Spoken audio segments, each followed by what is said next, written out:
వెళ్తే జైలుకి వెళ్తారు, మళ్ళీ బయటకు వస్తారు, శత్రువులు పెరుగుతారు.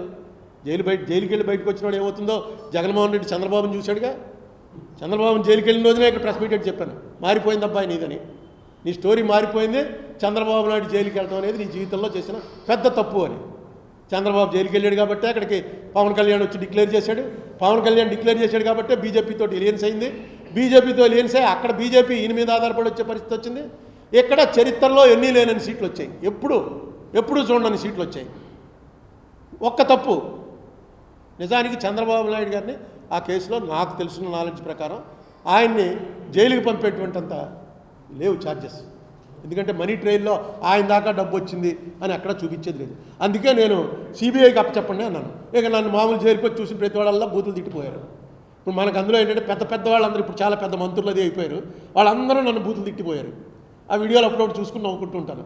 ఇంత పెద్దవాడు కూడా మన మీద ఇంత టైం స్పేర్ చేశాడు రా, ఈవేళ మనకి అపాయింట్మెంట్ దొరకదు వీడిది, కానీ మన కోసం 15 నిమిషాలు వాడు మాట్లాడాడు, పావు గంట వాడు 25 నిమిషాలు, అరగంట తిట్టిపోయారు. ఈవేళ ఏమైంది, వాళ్ళే అధికారంలోకి వచ్చారు, జైలుకి వెళ్ళిన వాళ్ళే. ఏదని రిపర్కషన్స్ ఏంటి అని ఊహించగలిగిన వాడు సక్సెస్ఫుల్ లీడర్ అవుతాడు. ఆ ఊహ ఉండదు. మీకు ఒకటే ఉదాహరణ, మీకు మహాభారతం అందరూ చూశారు కదా, అందరూ చదివారు. కర్ణుడు ఉన్నాడు అందులో. కర్ణుడికి ఇంద్రుడు ఒక శక్తి ఇచ్చాడు. ఇచ్చి ఏంటంటే ఇలాగ కోసి ఇచ్చేసేటప్పటికి ఇంద్రుడికి కళ్ళు తిరిగాయి. ఇంద్రుడికి నిజానికి కర్ణుడు ఓడిపోవాలనే ఉంది, కానీ ఆ కర్ణుడు చేసిన పని చూశాక కళ్ళు తిరిగి ఏం కావాలన్నా ఆయన నీకు అన్నాడు. నాకు ఒక శక్తి, ఒక మనిషి ఉన్నాడు, వాడిని చంపడం కోసం నాకు ఒక శక్తి కావాలని. ఎవడా మనిషి అందరికీ తెలుసు, అర్జునుడిని చంపడం కోసం శక్తి అడిగాడు. ఇంద్రుడికి తెలుసు ఇది ఎవడ మీద వాడతాడో, ఇంద్రుడు ఇచ్చేసాడు అయినా. ఎందుకంటే ఇక దయలో చెప్పేశాడు ఏం కావాలరా నీకని. మనకు అర్థమైన విషయం ఏంటంటే కురుక్షేత్ర యుద్ధంలో కర్ణుడు ఏ రోజు బయటకు వచ్చి ఆ రోజు అర్జున చావు అని పట్నం కొట్టాడు, అయిపోయింది, యుద్ధం క్లోజేగా. ఎందుకు కొట్టలేదు? పొద్దున్న లేచాడు, బయటకు వచ్చేటప్పటికి మర్చిపోయేవారట. యుద్ధంలో రాత్రి అంతా అనుకునేవారు కూర్చుని, ఒక రోజు అయిపోయింది, ఏంటి కర్ణ ఇది, రేపు పొద్దున్న లేవగానే ఫస్ట్ ముందు అర్జునుడు ఎక్కడున్నాడో చూసి పట్నం కొట్టే అయిపోయింది యుద్ధం అని. నాకు నిన్న జ్ఞాపకమే రాలేదు, రేపు కొట్టేస్తాను ఉండండి అని. మొన్నటి పొద్దున సాయంత్రం అయ్యేటప్పటికి మళ్ళీ ఇదే పరిస్థితి. ఎందుకు మర్చిపోయేవారంటే ఇప్పుడు ముఖ్యమంత్రులు, మంత్రులు, అధికారంలో ఉన్నవాళ్ళు, అంతకుముందు జగన్ టైంలో అధికారంలో ఉన్నవాళ్ళు ఎందుకు మర్చిపోయేవారు?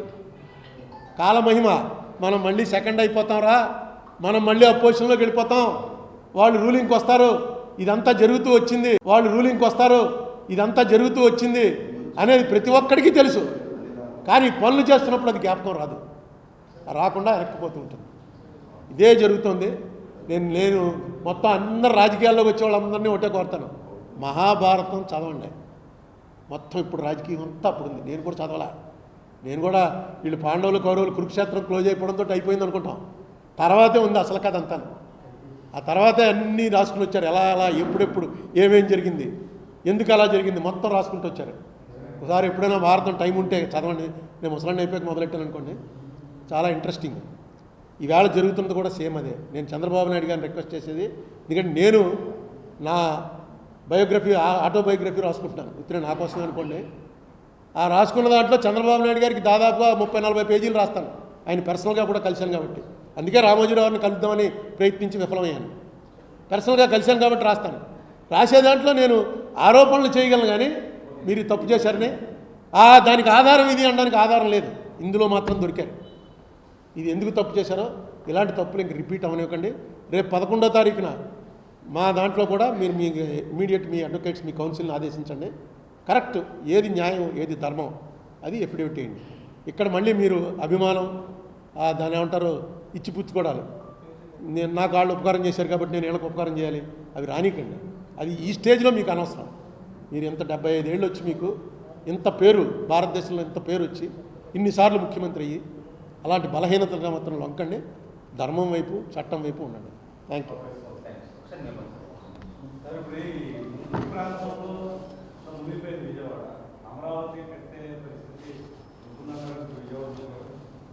ఇవన్నీ మామూలేనండి. అమరావతి గురించి నేను అనేక సార్లు మాట్లాడాను. సో వాళ్ళు అక్కడ నిర్ణయం తీసుకున్నారు, కడతారు, దానికి ఏం కావాలో అది చేస్తారు. ఇప్పుడు ముంపు వచ్చింది కాబట్టి అమరావతి మునిగిపోతుందని ఇవన్నీ పొలిటికల్ ఎలిగేషన్. నేనేం రాజకీయ పార్టీకి సంబంధించిన వాడిని కాదు, నాకేమీ అమరావతి అమరావతి అనేది ఆయన నిర్ణయం. ఆయన నేను బుక్కే రాశాను. ఫస్ట్ అపోజ్ చేసింది నేనే. జగన్ కూడా సపోర్ట్ చేసినప్పుడు నేను అపోజ్ చేశాను. అన్నిటికీ వ్యతిరేకం. అబ్బో చాలాసార్లు అయ్యింది. కానీ వాళ్ళ నిర్ణయం, అది గవర్నమెంట్ నిర్ణయం, తప్పదు కదా. Okay, thank you brothers.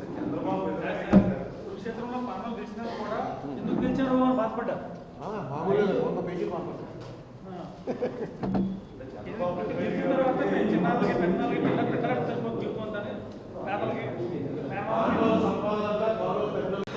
వెళ్తే జైలుకి వెళ్తారు, మళ్ళీ బయటకు వస్తారు, శత్రువులు పెరుగుతారు. జైలుకి వెళ్ళి బయటకు వచ్చిన వాడు ఏమవుతుందో జగన్మోహన్ రెడ్డి చంద్రబాబుని చూశాడుగా.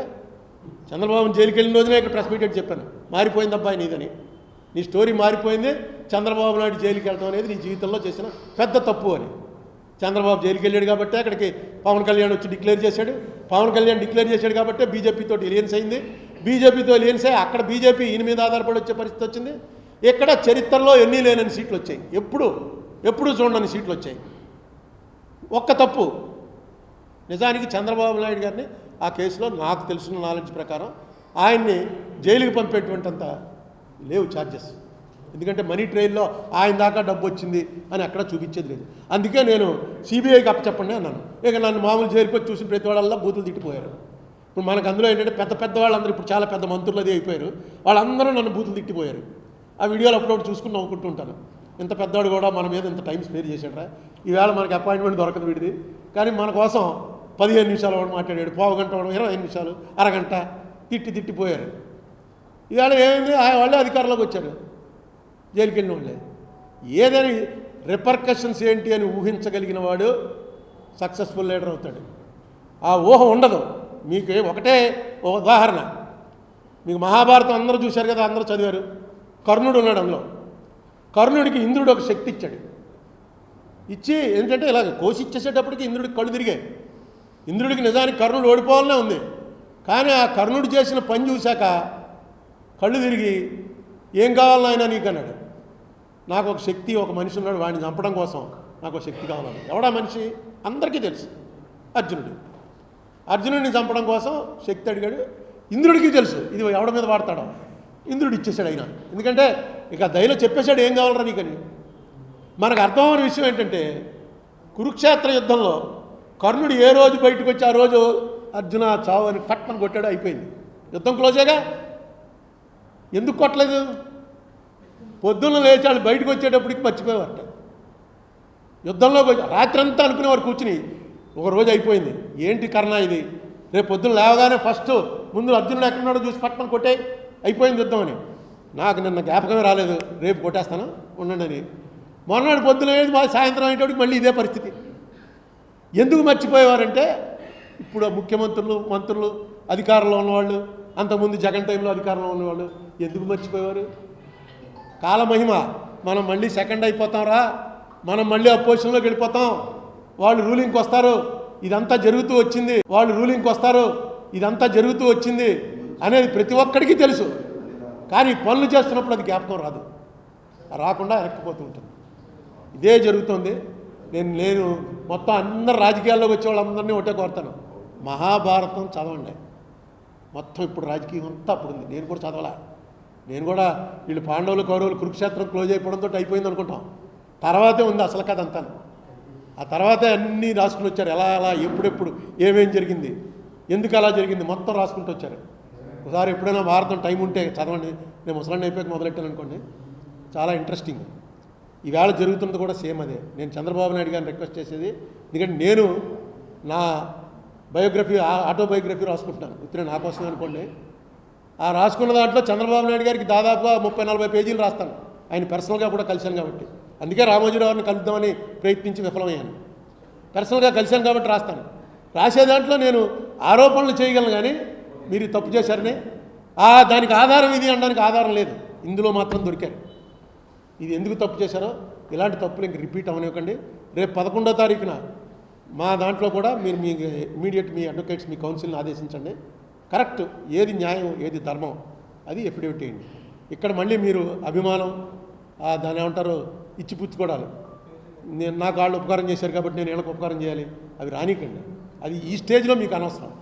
మీరు ఇంత 75 ఏళ్ళు వచ్చి మీకు ఇంత పేరు, భారతదేశంలో ఇంత పేరు వచ్చి ఇన్నిసార్లు ముఖ్యమంత్రి అయ్యి అలాంటి బలహీనతలు మాత్రం లొంకండి. ధర్మం వైపు, చట్టం వైపు ఉండండి. Thank you.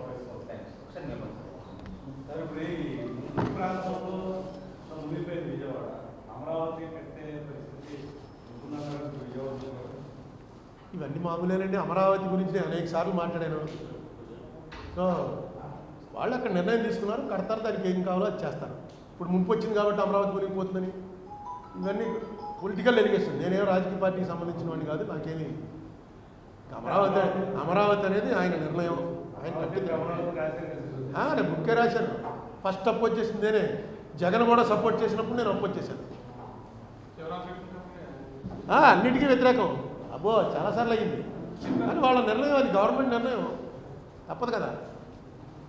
Okay, thank you brothers.